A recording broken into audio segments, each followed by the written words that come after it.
dia, sábado, 27 de outubro, cai a produção de grãos no oeste do estado. Artesãos de Iquaraci trabalham para manter a tradição da cerâmica marajoara. Barraca da Santa, carrossel, roda gigante. Conheça a história do Arraial de Nazaré e a poesia de Bruno de Menezes dá ritmo a um espetáculo de dança. Você vê agora no É do Pará.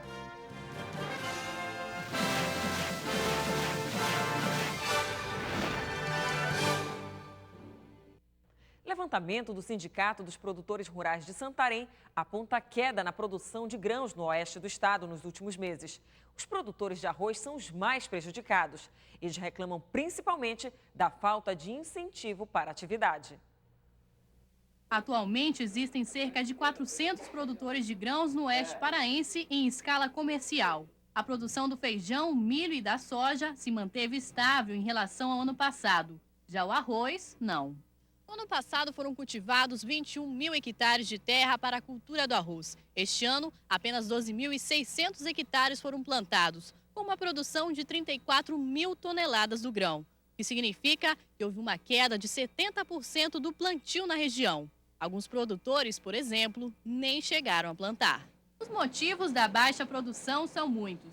Os produtores enfrentam uma série de dificuldades, principalmente nas questões ambiental e fundiária. Outro entrave está na recomendação do Ministério Público Estadual, que orienta os cartórios a só registrarem a cédula rural de financiamento bancário se o produtor tiver a verbação da área de reserva legal na escritura. Pequeno produtor até que é mais fácil um pouco para ele conseguir através do Pronaf. Mas aquele produtor que tem já uma agricultura mais, digamos assim, que já depende um pouco de mão de obra, fica mais difícil. Até porque ele tem que dar garantia e aí vai esbarrar no problema fundiário, ambiental e essa recomendação do próprio Ministério Público.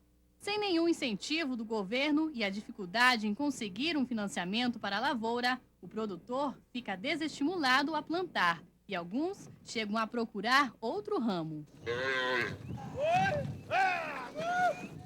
De acordo com o presidente do Sindicato Rural de Santarém, a ausência de políticas agrícolas para a região é tão grande que o arroz produzido no oeste paraense já teve que concorrer com o arroz comprado pelo governo federal em outros países que possuem subsídios de seus governos e onde o custo da lavoura é bastante inferior. Santarém vai começar a importar arroz agora para a manutenção da população.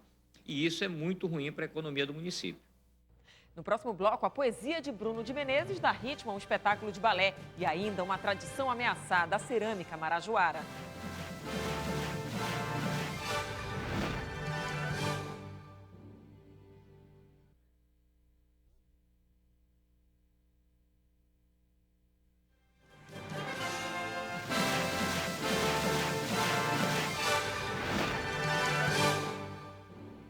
Uma tradição ameaçada. A produção da cerâmica marajoara enfrenta momentos difíceis. A ocupação desordenada em áreas de extração da argila prejudica a coleta da matéria-prima para a atividade. A forma e o traçado reproduzem a cultura dos povos da floresta. O distrito de Iquaraci, a 20 quilômetros de Belém, é o maior polo produtor da cerâmica amazônica na região. Mas manter essa tradição não tem sido fácil para os artesãos. A ocupação desordenada em áreas de extração da argila prejudica o meio ambiente e ameaça a coleta da matéria-prima necessária à fabricação das peças. Antigamente coletava 10 mil quilos de argila. Hoje diminuiu muito. Hoje a gente coletamos 3.000, 3.500 por dia. Mudou muito. A escassez compromete o trabalho nas olarias, diminui a oferta nas lojas. Já afeta a nossa produção.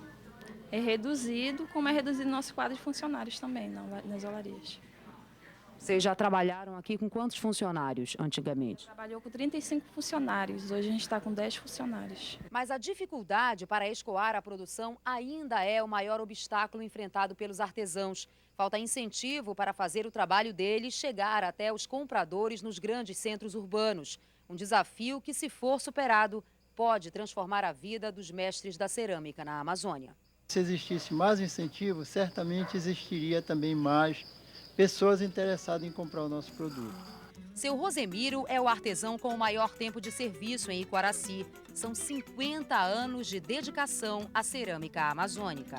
Se a gente tivesse condições de fazer um entreposto dentro do Brasil, ou 2 ou 3 entrepostos, um no centro-oeste, outro no sudeste, outro no sul do país, também um na América Central, um outro na América do Norte, um outro na Europa, um outro na África, um outro na Ásia, entendeu? Aí alavancaria com certeza o artesanato. Aí o artesão, certamente ele não ia contar dificuldade, ele ia dizer que o artesanato estava bem de situação, porque com certeza vende. O estado de São Paulo é o principal mercado consumidor do artesanato de Iquaraci. A maioria das vendas é feita pelo telefone. As lojas estão quase sempre vazias, mesmo na época em que Belém recebe o maior número de turistas do ano para as festas em homenagem a Nossa Senhora de Nazaré. Rosilene lamenta. A artesã é filha de mestre Rosemiro. Aprendeu o ofício com o pai, mas tem outros planos para o filho. Hoje em dia, eu não ensino meu filho a ir para a olaria para trabalhar. Por exemplo, ele tem 9 anos e hoje em dia eu estou pagando um curso de computação para ele, que é uma área mais viável para ele no futuro do que ele continuar na cerâmica.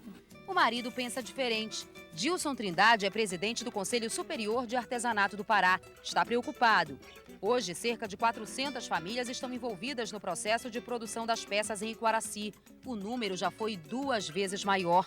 Mas Dilson diz que vai investir nas futuras gerações. Nós estamos com o projeto de trazer crianças para fazer cursos de artesanato. Estamos com oficinas, que é para não deixar morrer as nossas raízes.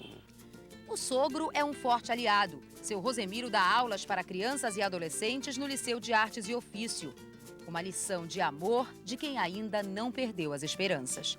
Eu espero para o futuro que o artesanato tenha assim, uma amplitude, que ele possa se desenvolver e possa vender muito. E o artesão tenha orgulho de dizer: eu sou artesão. É isso que eu digo, eu sou artesão com orgulho. E digo que eu sou um artesão, e se eu tivesse de aprender tudo novamente, seria novamente o artesão.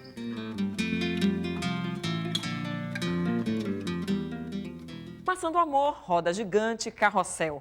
Elementos que fazem parte da rotina de um dos momentos mais esperados na época do Círio, o Arraial de Nazaré.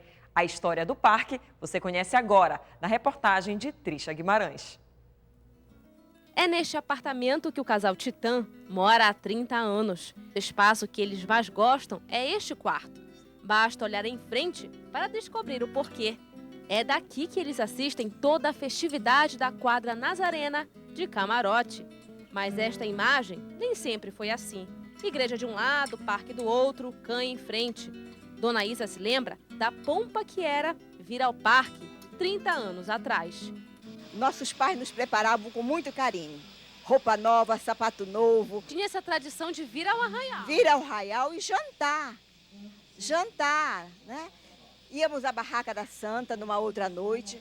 Íamos sempre à Basílica, que era o mais importante. Chegávamos, íamos direto para a igreja. E depois nós íamos jantar. E depois nós íamos brincar nos brinquedos que ficavam aqui, nessa parte do parque. Não havia essa parte nova que você vê ali mais adiante.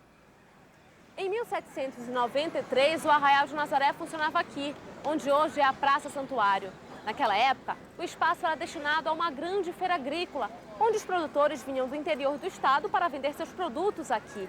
Um século mais tarde é que foram introduzidas as barracas de comidas típicas. Mas o grande boom do Arraial de Nazaré aconteceu apenas na segunda metade do século XIX, com a chegada da energia a vapor, trazendo mais brilho à quadra nazarena. No Museu do Círio é possível ter uma noção de como era o arraial. Havia coretos onde ficavam as barracas de comidas. Entre os brinquedos, o carrossel era um sucesso. Hoje, 3 cavalinhos de 1926 foram recuperados. Os que estão aqui hoje no Museu do Círio são os originais de 1926, movidos a vapor. Aqui também é possível encontrar os cartazes da quadra nazarena. O curioso é que no verso havia toda a programação cultural do que acontecia nos 15 dias de arraial. Era a época dos circos e de sessões de teatro e de shows que vinham até do Rio de Janeiro. Poderíamos dizer, inclusive, que o lado cultural, hoje na concha acústica, se deve ao quê? À década de 30. Foi nessa época que Dona Isa tomou um baita susto. Com a chegada de novos brinquedos ao Arraial, ela teve a curiosidade de conhecer um em especial. Eu e meu marido, recém-casados, estivemos para assistir a conga, a mulher que virava macaco, né?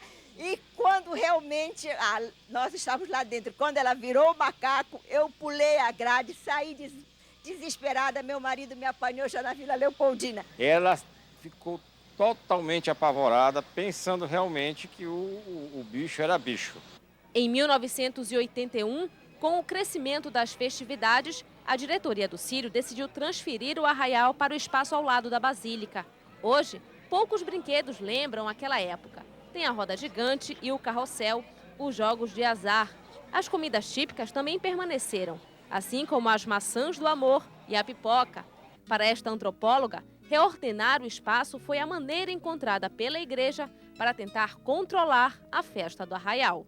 As mudanças, a necessidade de organização da diretoria da festa, da própria direção da Igreja de Nazaré, a partir dos barnabitas, eles conseguiram domesticar a festa e colocá-las no lugar onde hoje ela está.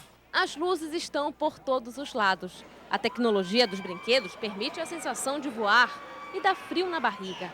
Certamente, em 1950, se alguém se atrevesse a ir na montanha-russa, não teria esta reação. Foi ótimo, muito bom! Mas, apesar da modernidade, a essência do parque continua a mesma de 3 séculos atrás.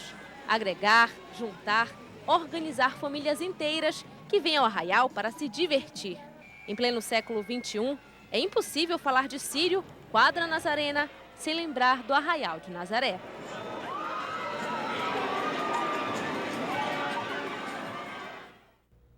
O É do Pará de hoje encerra aqui. A você um ótimo fim de semana e até o sábado que vem.